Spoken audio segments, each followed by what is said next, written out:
Welcome, ladies and gentlemen, to the Brew with Matt and Mike.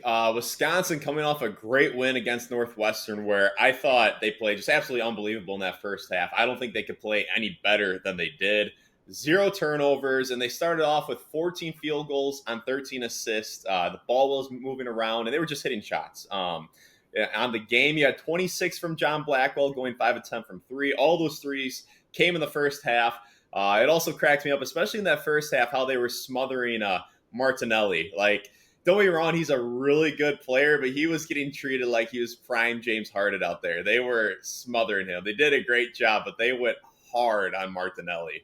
But yeah, and then Andrew Rohde, 9 assists on the game, had some beautiful passes in the pick and roll.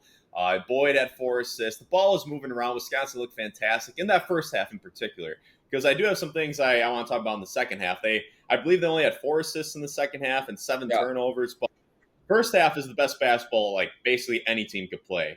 Just Mike, give me your thoughts on the game. Yeah, I agree with you, man. The first half, they came out firing lights out. They came out connected.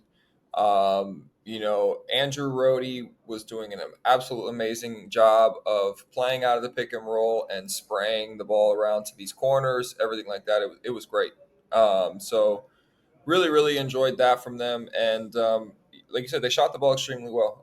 And when you share the ball like they did, the shots are going to be easier. They're more in rhythm, and it was awesome to see that. And that was the result: 13 assists, 14 baskets. So great to see that. And then the second half, the ball was not popping as much. Obviously, they were up 25, I believe, at many points in the game, and once again, it's very human nature for them, right? They played so well in the first half. You can't expect them to actually, play that well. You would hope that you can, No. continue that level, but the level that they made shots, the level that they were connected, the cohesiveness. Also, credit to Northwestern, they made a couple of adjustments on some stuff. So tried to be a little bit more physical at the point of attack. They tried to deny some stuff at the top of the key a little bit more. Change some stuff defensively because they were getting pretty cooked out of their drop defense. Andrew Rohde was doing a great job of, he had I think 3 really nice pocket passes to bigs rolling and was, finding the corner really well. So, and it's one of those things, like, obviously Blackwell and Boyd are scorers. And it's interesting. I think we talked about this earlier in the season that if Andrew Rohde, I don't need Andrew Rohde to score. Like, if we can get the Andrew Rohde of tonight or of last night, bro, this team is difficult to play. Yeah. Like he needs to be a little bit of a threat to score out of the pick and roll, but in terms of his decision making out of the pick and roll right now, he is their best pick and roll player in terms of just understanding spacing concepts, where the ball needs to go, making great reads out of it, and he is their best pocket passer. And what I mean by pocket passer is he throws it when he comes off the ball screen. He kind of just drops it. He does a great job of bouncing it into the open pocket that allows the big guy to catch and be able to catch and face the rim. So he does a great job of putting the ball where it needs to be so that the big can be successful within that catch. And so overall, like, I love to see that, and I hope they do more of that. And then the big change we saw today was he put in Bieliauskas as a starter, and then Rapp came off the bench. And we talked a little bit off camera, but absolutely love that move. Think it's amazing. Yeah. Yeah, absolutely. Rapp had 13 points, and he still had played starters minutes. He had 26 minutes, which is 6 more than Bieliauskas. I just think the flow and the rhythm of this game, obviously, it was unbelievable, but it makes a lot of sense to move Winter with his mobility to the 4, and then Bieliauskas is a true center. And then, yeah, Rapp can just catch a little bit more of a rhythm, relax a little bit into the game. I liked his energy and his vibe, and he had a really nice drive in the first half. Put the ball on the floor and finished. Love to see that with a little push shot, little floater. And then he Yep. also had a nice and one on a cut from Garlock. A nice pass by Garlock. I like to see that. Yeah. So really liked how Rapp played today, or last night, pardon me. But yeah, I think that's a good move moving forward. And yeah, I was just kind of curious if I know Bieliauskas had some family there. If this was something where it's going to be okay, he had family, we give him the nod, or if this is something we're going to see moving forward. I think it's going to be something we see moving forward, and that's what I think we should see moving forward. You think that's what Gard's going to do again Saturday against Marquette? Yeah, I actually believe so. Just in terms of the fluidity of offense, right? Like the biggest thing, I think the biggest thing you see with the change, especially in the starting lineup, is Bieliauskas. He moves his feet better laterally than Rapp does. He doesn't obviously shoot the ball as well, but also Bieliauskas is doing more. He's not necessarily floating so much more at space. I feel like he's a better roller and sealer inside. So and that allows Winter to be a little bit more free flowing, right? So you have your really physical big and your big that is a lot more fluid That's a and great point. relies more on athleticism. And then the other thing is just in terms of all right. So this team is kind of struggling to find some points off the bench, right? And the biggest thing is when you bring Rapp in, now all of a sudden you had your three-headed monster that teams were trying to deal with. You got Blackwell, you got Boyd, and Winter, and now all of a sudden the dynamic of the team changes when Rapp comes in because of the gravity he creates for shooting. So all of a sudden, like teams are playing a certain way, they have their lineups with Winter against this Bieliauskas, and then okay, well here comes in this flamethrower from the bench, this 6'8" big, 6'9", 6'10" big coming in. And it changes the dynamic of the team. It changes the spacing of the team. It will change the flow of the game as well because, like you said, Rapp can come in. He can relax a little bit more. He doesn't necessarily. He can kind of find his rhythm on the bench. I had this happen to me when I was a sophomore. I was a starter, and for whatever reason, I just got too woo. And I found my footing coming off the bench because I also provide a little bit of offensive spark. And just the vibe of the team, the flow of the team changes a little bit. So I really like the move by Coach Gard to do that. And you could see it tonight. Like it was great to see Rapp get in. We've talked about. I think he's a better shooter when the ball goes inside and out. His first three tonight was an inside out pass where he had left foot, right foot getting down on the floor. Um, and he did do a great job of decision making out of the dribbles, out of his dribble drives. He had the two finishes. The one I actually really liked the most is he caught, shot fake, dribbled left two times. He was about to put the ball. He normally he'd been putting the ball down to a third, and he'd get a little too deep. But he made an absolute great pass to Rohde. I think it was Rohde's only three in the left corner. So it was great to see that. He seemed a little bit more comfortable in that setting, and I think moving forward, that's a huge adjustment that is going to pay off some dividends. And also a big thing with people get caught up with who's starting, who's not starting. It could be a big ego thing. And if Rapp buys in and he's able to say, "Hey, this is what's best for the team," this can be an even better opportunity for me to have a better season than I was going to have as a starter because I'm still going to get my minutes. It's just Yeah. buying in and not letting that affect you or you start moping. I think it's just a big ego test. And he passed it last night. He came in and he was gelling, he was flowing, he was playing confident. I like to see it. His body language looked good. So props to Rapp. Hopefully, we can continue to see that from him. I just want to talk about what I'm concerned about with this team, and I think everyone's concerned about. This team seems very streaky so far, and it's early, right? The team's got to gel. They're 8 games into the season. They have a lot of different pieces from all over the world. They're trying to figure things out, but what concerns me is, boy, do they live and die by the three. And shots were falling last night. They were shooting 42% in the first half, went 9 and 21 from three in the first half, which sounds like a end of game statistic, not a first half statistic. But they cooled off a bit in that second half, finished 35% from three on the game. And I also don't like how this team's looked when they get down this year, when they get down and they start getting frantic and they start pressing. So are you a bit concerned about this team living and dying by the three too much? Not overly concerned. I mean, that's kind of that's really been the move and the shift from basketball over the last 10 to 15 years. It's really shifted to, long range shots, 3-point shots. You look at the evolution of the NBA, it is starting to trickle down into the college game. It's trickled Yeah, it is. down over into, other professional leagues and everything like that. So, basketball is salute, double Thank salute, you, sir. double Thank salute. you. No, so we, it's something that has happened and evolved, and I think it goes with a lot of teams. If you shoot the ball well, and especially if you're at the same level, that's can be the deciding factor about things. In terms of, needing the three ball, I think they have shown at times it's more about the others, right? It's not necessarily about Blackwell and Boyd because they have other ways to score. Like they are getting Yeah. to the free throw line at a high rate. Blackwell can find that mid range, but just in terms of the streakiness of shooting, I think they're going to eventually kind of calm themselves down. And I think this move of moving Rapp to the bench will actually allow them to shoot the ball better. So we'll see what happens, but it is also college basketball. So, if you make shots, and it happens at the professional level too, like if we Yeah. shoot the ball better, then we obviously win more games. But the That's biggest concern for me, I guess I would say, is just how consistent can this team be defensively, right? And especially when you got two bigs on the floor, that I noticed a lot in the TCU game. Teams were starting to look at, hey, when we get a switch with Bieliauskas and/or Rapp, we're going to do our best to take advantage of that switch. So, can they defensively get stops when they got those one of those two bigs out there, because they're going to have to be out there, right? So how can their defensive maturity and defensive evolution come throughout this season?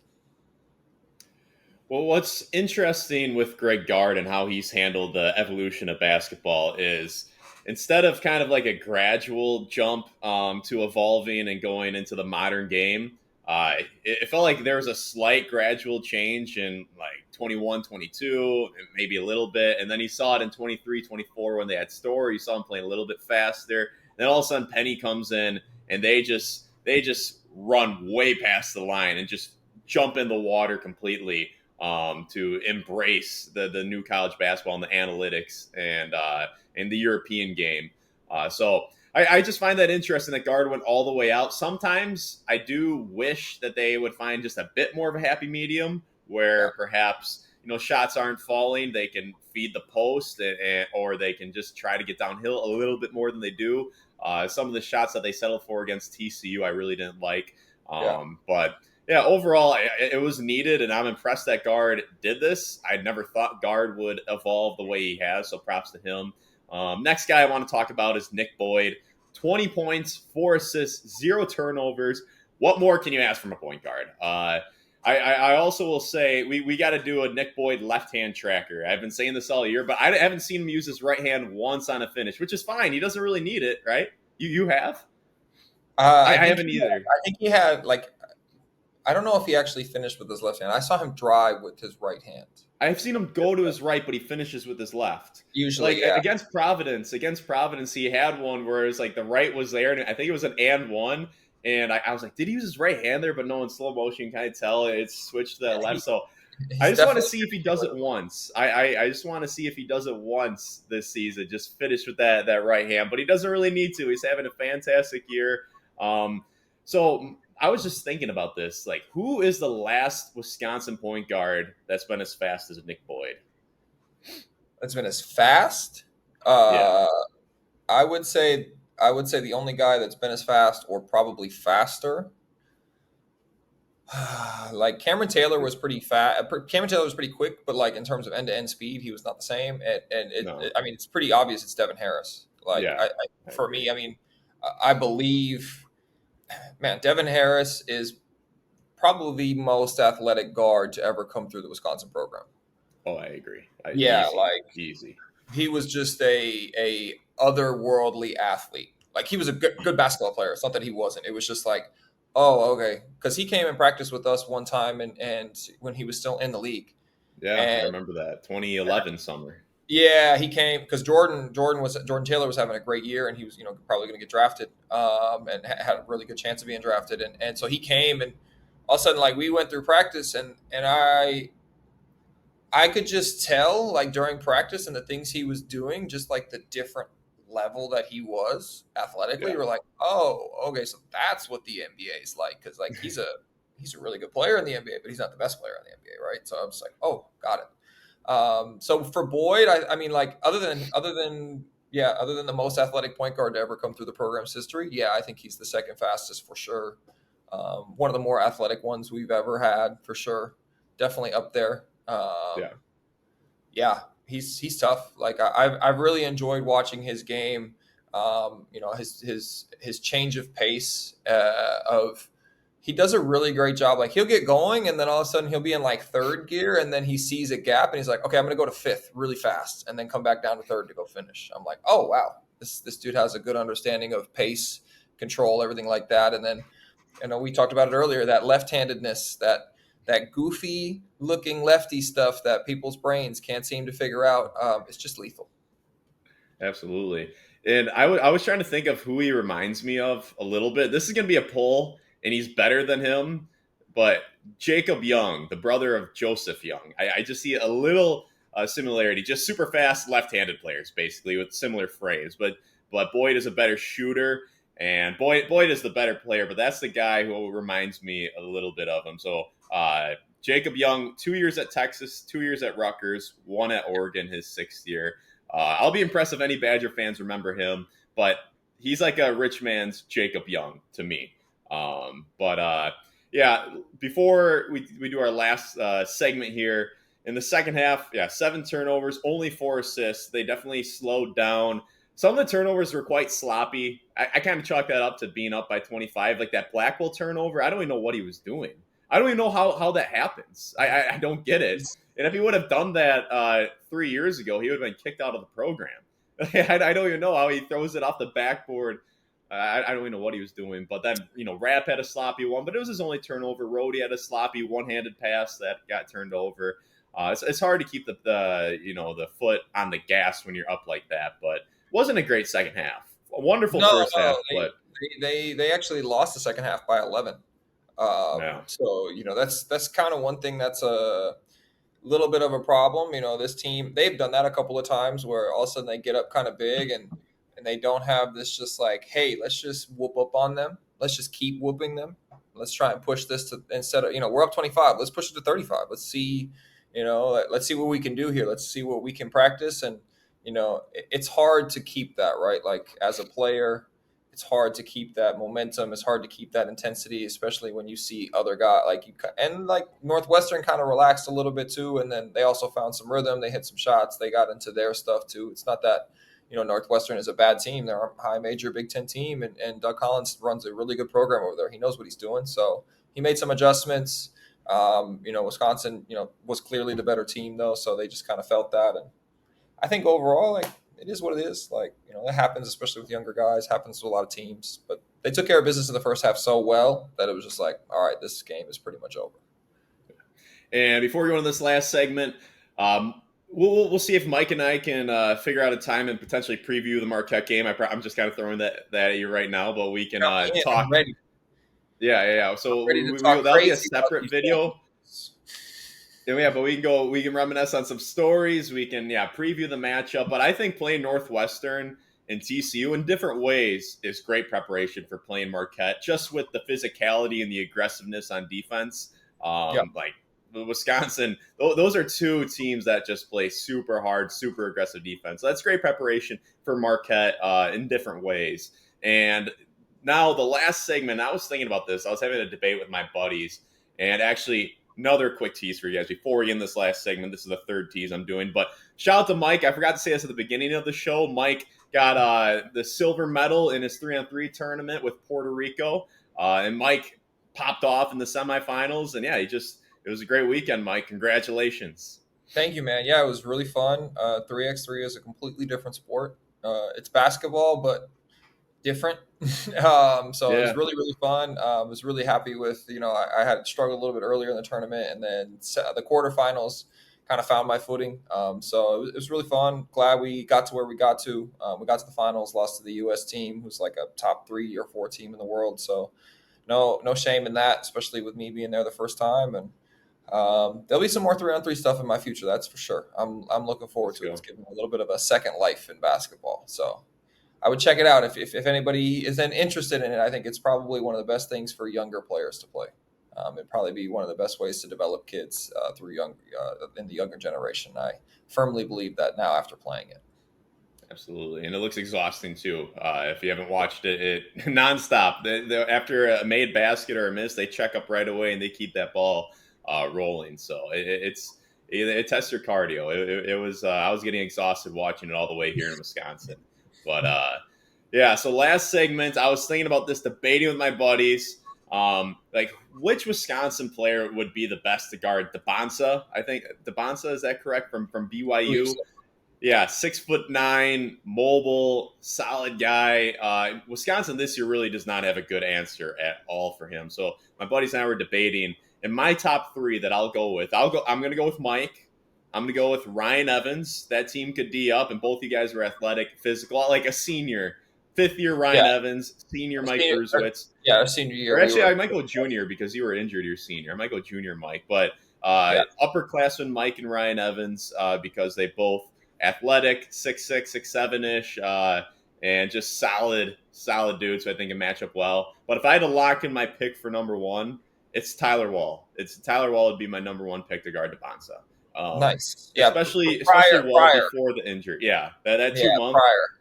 Yeah, he multiple times that year, even his fifth year, there was multiple times when he would get switched onto a point guard, and he would jump the point guard's drive, and the point guard would fall over because he wouldn't be expecting Wall to be there. Like, he would cut dudes off, redirect them at a super high level for a 6'9" guy, where he could switch onto point guards quite well. But yeah, if anyone who's watched the show a little bit, that Tyler Wall 2022.